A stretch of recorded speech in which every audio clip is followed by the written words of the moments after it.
Hello dear students, today we are going to learn and understand a very interesting lesson from your Environmental Studies textbook Standard 4 and the lesson name is Variety in Food. मुलांनो, variety म्हणजेच विविधता आणि food म्हणजेच अन्न. मग आज आपण शिकणार आहोत अन्नातील विविधता. Students, we use various food grains and vegetables brought from the market to prepare the different dishes in our meals. मुलांनो, आपण ग्रेन्स, व्हेजिटेबल्स मार्केटमधून आणत असतो आणि त्यापासून आपण वेगवेगळ्या प्रकारचे खाद्यपदार्थ तयार करत असतो. So let us complete the table which is given in your textbook. आता तुमच्या टेक्स्टबुकमध्ये हा टेबल दिलेला आहे. हा टेबल आपण कंप्लीट करूयात. Find out which grains and vegetables does your family buy from the market. Grains म्हणजेच धान्य आणि व्हेजिटेबल्स म्हणजे भाज्या. तर कोणत्या प्रकारच्या भाज्या आणि कोणत्या प्रकारचे धान्य तुमच्या फॅमिलीमध्ये मार्केटमधून विकत आणले जातात.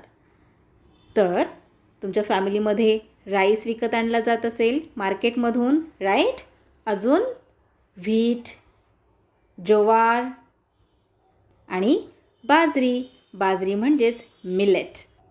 मुलांनो, तुमच्यापैकी बऱ्याच जणांच्या घरामध्ये rice, jowar, wheat and millet म्हणजेच बाजरी. तर अशा प्रकारचे ग्रेन्स आणले जातात. व्हेजिटेबल्समध्ये काय काय असतात?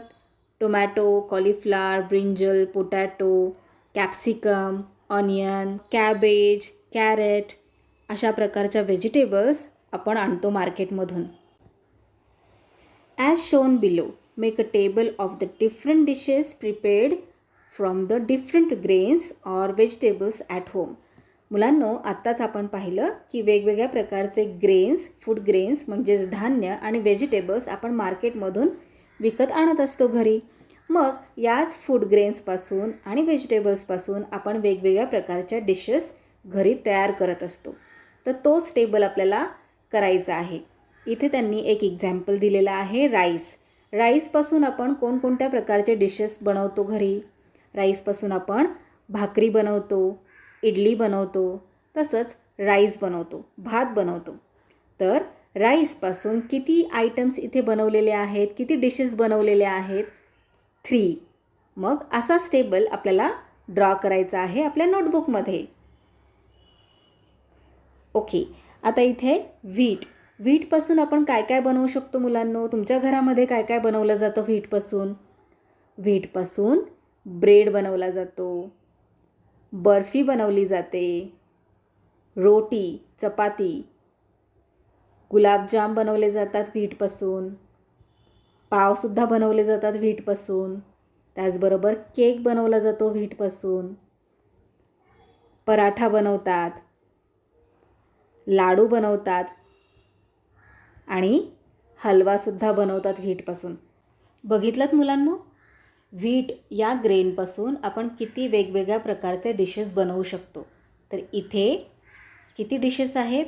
9 डिशेस आहेत ज्या आपण बनवू शकतो. या व्यतिरिक्तही अजून तुमच्या घरामध्ये व्हीट हे मेन इन्ग्रेडियंट ठेवून त्यापासून बनवल्या जाणाऱ्या पदार्थांची लिस्ट तुम्हाला करायची आहे आणि ती तुमच्या नोटबुकमध्ये ड्रॉ करायची आहे, राईट करायची आहे. आता इथे आपण पोटॅटो या व्हेजिटेबलपासून कोणकोणत्या प्रकारच्या डिशेस बनवल्या जाऊ शकतात ते पाहूयात. पोटॅटोपासून फ्रेंच फ्राईज बनवतात, वेफर्स बनवतात, भाजी आणि कटलेट. सो इथे आपण 4 डिशेसची लिस्ट राईट केलेली आहे. तुमच्या घरामध्ये पोटॅटोपासून इतर अजून कोणकोणत्या प्रकारच्या डिशेस बनवल्या जातात ती लिस्ट तुम्ही राईट करायची आहे तुमच्या नोटबुकमध्ये. You will realise that various dishes can be made from the same ingredient म्हणजेच साहित्य किंवा अन्न घटक. एकाच इन्ग्रेडियंटपासून वेगवेगळ्या प्रकारच्या डिशेस केल्या जातात. Even Wien there is a variety in the dishes, the basic ingredient remains the same. In the example above, we saw various preparations of rice. आपण पाहिलं की आपण खूप वेगवेगळ्या प्रकारच्या डिशेस एकच पदार्थापासून बनवू शकतो. फॉर एक्झाम्पल आपण पाहिलं राईसपासून आपण इडली बनवतो, राईसपासून भाकरी बनवली जाते, त्याचप्रमाणे राईसपासून प्लेन राईस बनवतात, बिर्याणी, पुलाव, अजून वेगवेगळ्या प्रकारचे राईसचे प्रकार बनवले जातात. मोदक बनवले जातात राईसपासून, डोसासुद्धा बनवला जातो राईसपासून. तर या सगळ्या डिशेसमध्ये मेन इन्ग्रेडियंट कोणतं आहे मुलांनो? या सगळ्या डिशेसमध्ये मेन इन्ग्रेडियंट आहे rice. Note that there is a diversity in the food items of the different states of our country. आपली कंट्री आहे इंडिया.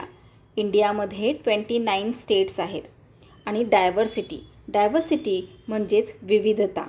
आपल्या कंट्रीमधील विविध स्टेट्समध्ये वेगवेगळ्या प्रकारचे अन्नपदार्थ खाल्ले जातात. Use your brain power. In every region there is one staple food. What is the reason for that? Staple food म्हणजेच मुख्य अन्न घटक आणि region म्हणजेच प्रदेश. एखाद्या प्रदेशात एक अन्न घटक प्रमुख असते. जसे की कोकणात तांदूळ, राईस जास्त खाल्ला जातो, म्हणजेच तेथील लोकांचा मुख्य अन्न घटक आहे, स्टेपल फूड आहे राईस. मग यामागचे काय कारण आहे? कोकणात राईस जास्त खाल्ला जातो, म्हणजेच तेथील लोकांचं स्टेपल फूड आहे राईस, मुख्य अन्न घटक आहे राईस. का? कारण तेथे राईस ग्रो होतो, मोठ्या प्रमाणात राईस ग्रो केला जातो, त्यामुळे तेथील लोकांचं फूड आहे, मेन स्टेपल फूड आहे rice. Now why does the staple food of people vary according to region. प्रदेशानुसार स्टेपल फूडमध्ये डायव्हर्सिटी असते, विविधता असते. असे का? कारण प्रत्येक प्रदेशानुसार weather conditions, quantity of water आणि टाईप ऑफ सॉईल हे वेगवेगळे असते. त्यानुसार तेथे क्रॉप्स ग्रो होत असतात. Can you tell? This is the map of major food crops. इथे हा आपला इंडियाचा मॅप आहे आणि या मॅपमध्ये वेगवेगळे स्टेट्स दाखवलेले आहेत आणि वेगवेगळ्या स्टेट्समध्ये वेगवेगळ्या प्रकारचे क्रॉप्स ग्रो केले जातात. जसं की राईस, व्हीट आणि ज्वार. हे आपलं इंडेक्स आहे. त्यामध्ये आपल्याला दाखवलेलं आहे की राईस कुठे कुठे ग्रो होतो इंडियामध्ये, व्हीट कुठे कुठे ग्रो केला जातो, त्याचप्रमाणे ज्वार कुठे कुठे ग्रो केली जाते. हे इंडिकेट करतं डिरेक्शन. वरती असते नॉर्थ, खाली असते साऊथ, राईट साईडला असते ईस्ट आणि लेफ्ट साईडला असते वेस्ट. तर मुलांनो, आपण आपल्या या मॅपमध्ये मेजर फूड क्रॉप्सचा मॅप आहे. या मॅपमध्ये इंडेक्स ऑब्झर्व केलेला आहे, त्याचप्रमाणे डिरेक्शन्ससुद्धा ऑब्झर्व केलेले आहेत. तर मग मुलांनो, मला सांगा, which food crop is grown on a large scale in the coastal region. Coastal region म्हणजेच किनारपट्टीचा भूभाग. मग किनारपट्टीवर सगळ्यात जास्त कोणतं पीक घेतलं जातं? काय दिसतं इथे आपल्याला? किनारपट्टीवर काय दिसत आहे? सगळ्यात जास्त आपल्याला राईस दिसतोय, right? Now next question. Which food crops are grown in north India. North India आपण डिरेक्शनमध्ये पाहिलं, नॉर्थ कुठे आहे? वरच्या साईडला. सो हा जो पूर्ण भाग आहे तो आहे नॉर्थ इंडियाचा. तर या प्रदेशामध्ये, या भागामध्ये कोणते पीक घेतले जातात? Answer wheat, rice and some jowar. हे पाहता इथे राईस आहे, व्हीट आहे आणि काही प्रमाणात, थोड्या कमी प्रमाणात ज्वारसुद्धा पिकवली जाते. Next question. Which is the major food crop in the central region. Central region म्हणजेच मध्यवर्ती भूभाग. मध्यवर्ती भूभागामध्ये इंडियाच्या मॅपमध्ये सगळ्यात जास्त कोणतं पीक घेतलं जातं, कोणतं फूड क्रॉप घेतलं जातं? Answer wheat. मध्यवर्ती भूभागामध्ये सगळ्यात जास्त व्हीट आपल्याला दिसत आहे. Question 4. Rice is grown on a large scale in the southern part of India. Southern part आपण पाहिलं, सदर्न पार्ट खाली कोस्टल रिजन आहे हा, मग हा पूर्ण पार्ट जो आहे हा आहे सदर्न पार्ट. डिरेक्शनमध्ये सदर्न आपल्याला साऊथ साईड इथे दिसत आहे. सो सदर्न पार्टमध्ये कोणतं पीक सगळ्यात जास्त घेतलं जातं? तर ते आहे राईस. मग असं का? राईसचं पीक सदर्न पार्टमध्ये का बरं जास्त प्रमाणात घेतलं जातं? And the answer is rice is grown on a large scale in the southern part of India because of the hot humid climate and heavy rainfall. कारण या सदर्न पार्टमध्ये जे क्लायमेट असतं ते ह्युमिड असतं, म्हणजेच दमट असतं आणि हेवी रेनफॉल इथे होत असतो. आणि राईससाठी, राईस क्रॉप व्यवस्थित ग्रो होण्यासाठी ह्युमिड क्लायमेट आणि हेवी रेनफॉल हवा असतो. म्हणून सदर्न पार्टमध्ये सगळ्यात जास्त राईस ग्रो होत असतो. Agriculture is the main occupation in all parts of our country. Occupation म्हणजेच व्यवसाय आणि ॲग्रिकल्चर म्हणजे शेती. शेती हा आपल्या भारताचा, आपल्या इंडियाचा मेन व्यवसाय आहे, मुख्य व्यवसाय आहे. It is mainly depend on rainfall. आणि शेती ही रेनफॉल, पावसावर डिपेंड असते. The rainfall received in all regions is not the same. आणि तुम्हाला माहीत आहे सगळ्या पार्ट्समध्ये सारखाच पाऊस पडला जात नाही. कुठे कमी पाऊस पडतो तर कुठे जास्त पाऊस पडतो. In regions of high rainfall crops such as rice, coconut, ragi and varai are grown. आणि जिथे जास्त पाऊस पडतो अशा ठिकाणी राईस, कोकोनट, रागी आणि वरई हे पिकं घेतले जातात. Wheat, tur and soybean are grown in regions of moderate rainfall. Moderate rainfall म्हणजेच अतिशय जास्तही नाही किंवा खूप कमीही नाही, मध्यम स्वरूपाचा पाऊस.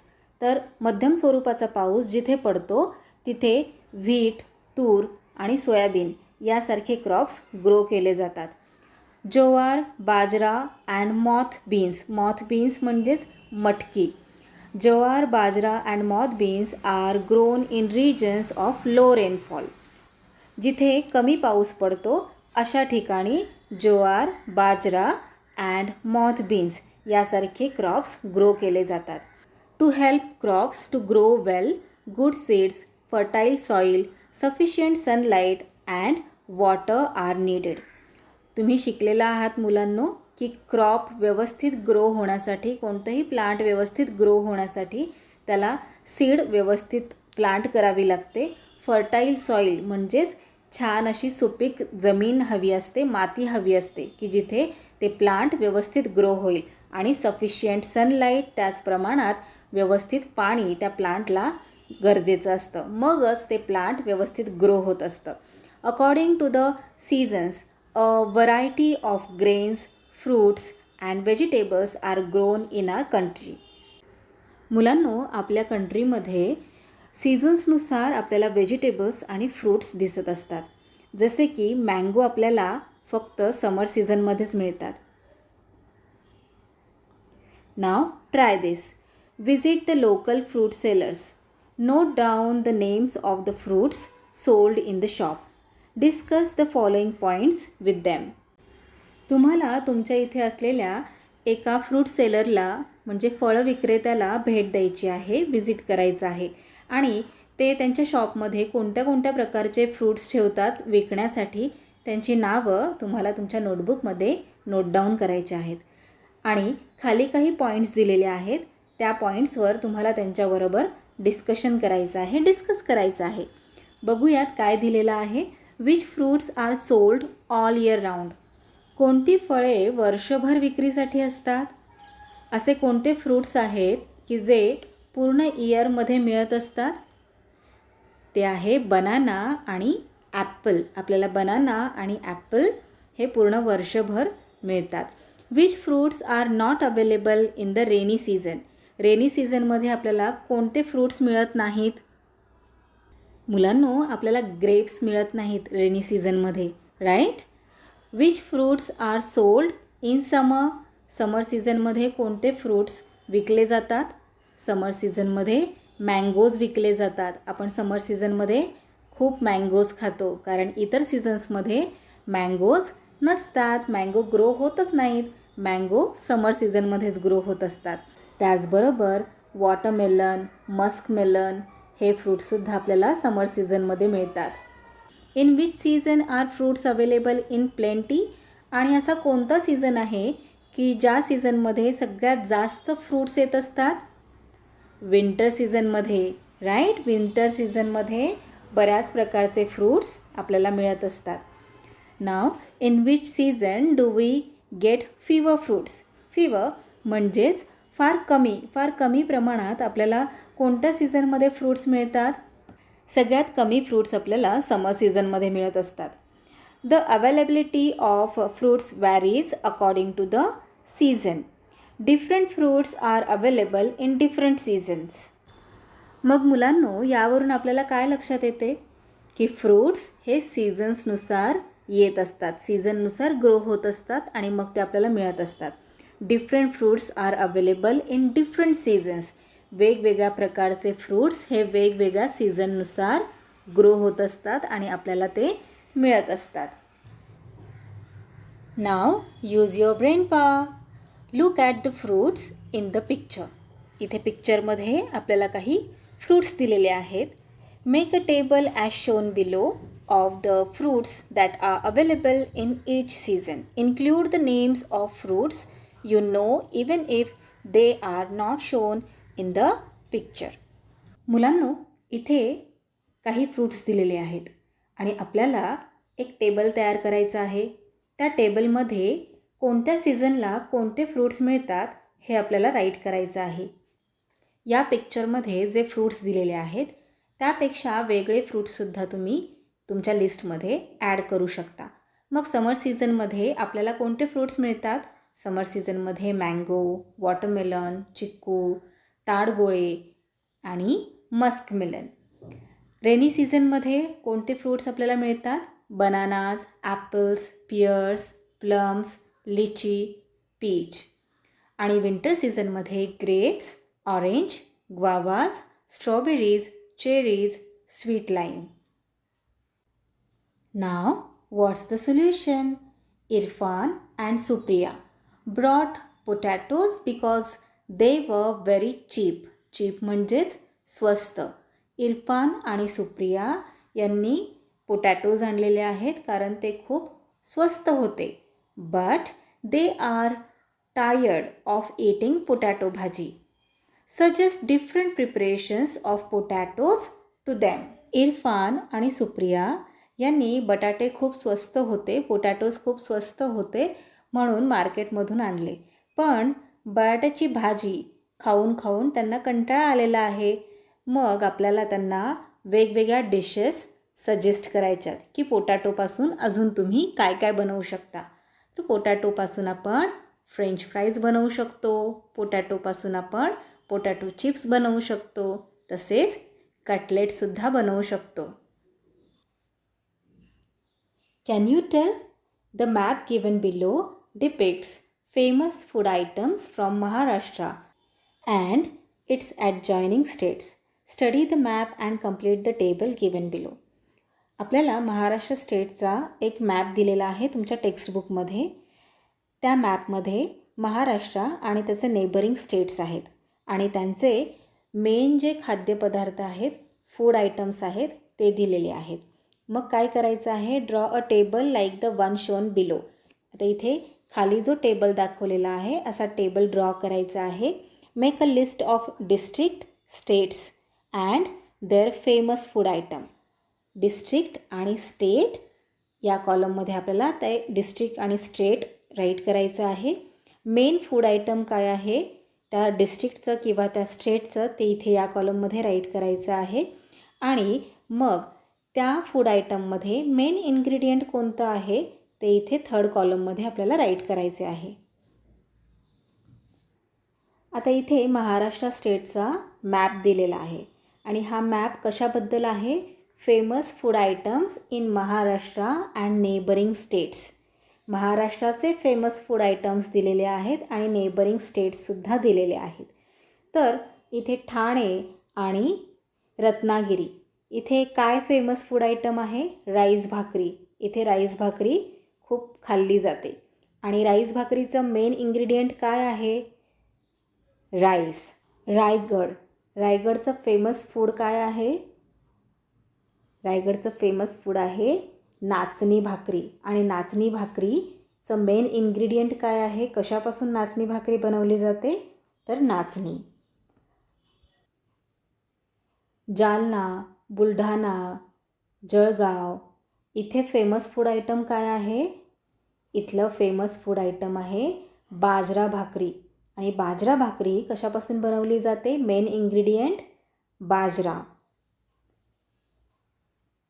इथे पूर्ण टेबल तयार केलेला आहे. कोणत्या स्टेट्समध्ये, कोणत्या डिस्ट्रिक्टमध्ये कोणते फूड आयटम्स खाल्ले जातात जास्त आणि त्याचं मेन इन्ग्रेडियंट काय आहे. Now, the main crop grown in any region is used to make various items in that region. For example, jowar is grown on a large scale in the plateau region of Maharashtra. Hurda, lahya, bhakri, घुगऱ्या, पापड, सांडगे, आंबील, धापाटे, धिरडे, etc. are all preparations of jowar enjoyed in that region. कोणत्याही प्रदेशात पिकणाऱ्या मुख्य पिकाचा उपयोग त्या प्रदेशात विविध पदार्थ बनवण्यासाठी केला जातो. फॉर एक्झाम्पल, एखाद्या प्रदेशात मेन क्रॉप ज्वारी असेल तर ज्वारीपासून वेगवेगळे पदार्थ बनवले जातात. मग ज्वारीपासून त्या प्रदेशामध्ये कोणकोणते पदार्थ बनवले जातात? ज्वारीपासून हुरडा बनवला जातो, लाह्या बनवल्या जातात, भाकरी, घुगऱ्या, पापड, सांडगे, आंबील, धापाटे, धिरडे असे वेगवेगळे पदार्थ त्या रिजनमध्ये बनवले जातात. In Konkan or the coastal region, rice, coconut and coconut oil are widely used. कोकणात किंवा किनारपट्टीच्या भागामध्ये, कोस्टल रिजन, तिथे राईस, कोकोनट आणि कोकोनट ऑइल हे फार मोठ्या प्रमाणात वापरलं जातं. कारण तिथे राईस आणि कोकोनट फार मोठ्या प्रमाणात ग्रो होत असतं. इन सेंट्रल महाराष्ट्रामध्ये काय काय जास्त वापरलं जातं? ज्वार, बाजरा, ग्राउंडनट, सोयाबीन, सेसम म्हणजे तीळ अँड मस्टर्ड म्हणजेच मोहरी आर मोर कॉमनली यूज्ड. हे खूप कॉमन यूज होतं सेंट्रल महाराष्ट्रामध्ये. Note that this variety in crops is due to the change in climate and soil. The crops grown in a region determine the diet of the people in that region. कोकणात वेगळ्या प्रकारचे crops, central महाराष्ट्रामध्ये वेगळ्या प्रकारचे crops होतात. मग असे का?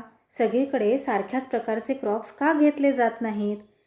कारण प्रत्येक रिजनचे वातावरण, प्रत्येक प्रदेशाचे वातावरण आणि सॉईल वेगवेगळे असते आणि यामुळेच तेथे वेगवेगळ्या प्रकारचे क्रॉप्स ग्रो होत असतात आणि त्याप्रमाणेच तेथील लोकांचा आहारही असतो. Now, do you know, children, some fruits and vegetables which are previously available only in a certain season are now available all year round. There are several reasons for this. मुलांनो, फार पूर्वी विशिष्ट सीझनमध्येच विशिष्ट प्रकारचे व्हेजिटेबल्स आणि fruits मिळायचे, पण आता आपल्याला ते फ्रूट्स आणि व्हेजिटेबल्स पूर्ण वर्षभर मिळतात. त्यामागचं काय बरं रिझन आहे? Availability of water throughout the year, availability of improved seeds, importing fruits and vegetables from various parts of the world, faster transport facilities. वर्षभर पाण्याची उपलब्धता. अवेलॅबिलिटी म्हणजेच उपलब्धता. आपल्याला वर्षभर पाणी आता मिळतं, त्यामुळे वेगवेगळ्या प्रकारचे फ्रूट्स आणि व्हेजिटेबल्स आपण वर्षभरात कधीही घेऊ शकतो. त्यानंतर सुधारित बी बियाणांची उपलब्धता. सीड्स ज्या आहेत त्या व्यवस्थित चांगल्या प्रतीच्या, चांगल्या क्वालिटीच्या सीड्स आता आपल्याला उपलब्ध होतात. जगाच्या वेगवेगळ्या भागांतून येणारी फळे व भाज्या. फार पूर्वी जगाच्या वेगवेगळ्या भागांच्यातून फळे आणि भाज्या फार कमी प्रमाणात येत होत्या, किंबहुना येतही नव्हत्या. पण आता तसे नाही आहे. आता जगाच्या वेगवेगळ्या भागांच्यातून वेगवेगळ्या प्रकारचे फ्रूट्स आणि व्हेजिटेबल्स आपल्या इथे इम्पोर्ट केले जातात. त्याचबरोबर आता ट्रान्सपोर्ट फॅसिलिटीजसुद्धा चांगल्या प्रमाणात आपल्याला मिळतात. त्यामुळे जे शेतामध्ये पिकवलं जातं ते वेळच्या वेळी ट्रान्सपोर्ट करता येतं. Now always remember children, a region's climate, soil, water and people's needs determine the crops that are grown in that region and also their staple diet. रिजनमध्ये म्हणजेच प्रदेशातील क्लायमेट, सॉईल, वॉटर आणि पीपल्स नीड्स म्हणजेच आपली गरज यांवर कोणती पिके होणार हे ठरते. कोणते क्रॉप्स आपण फील्डमध्ये ग्रो करायचे हे ठरत असते. कशावर? तर क्लायमेटवर, सॉईलवर, तिथल्या रिजन त्या प्रदेशातल्या सॉईलवर, तसेच पाण्यावर. त्या फील्डमध्ये कोणत्या प्रकारचे क्रॉप ग्रो करायचे हे ठरत असते आणि त्यानुसार आपल्या आहारात कोणते प्रमुख अन्न असणार हे सुद्धा ठरते. नाव what we have learned from this lesson children? Diversity in food items. Food items vary according to the region. The availability of grain, fruits and vegetables depends on the seasons. The various food items in Maharashtra and the neighboring states. So that's all for today children. We will meet again in our next video. Till then, keep learning, keep enjoying. Bye bye.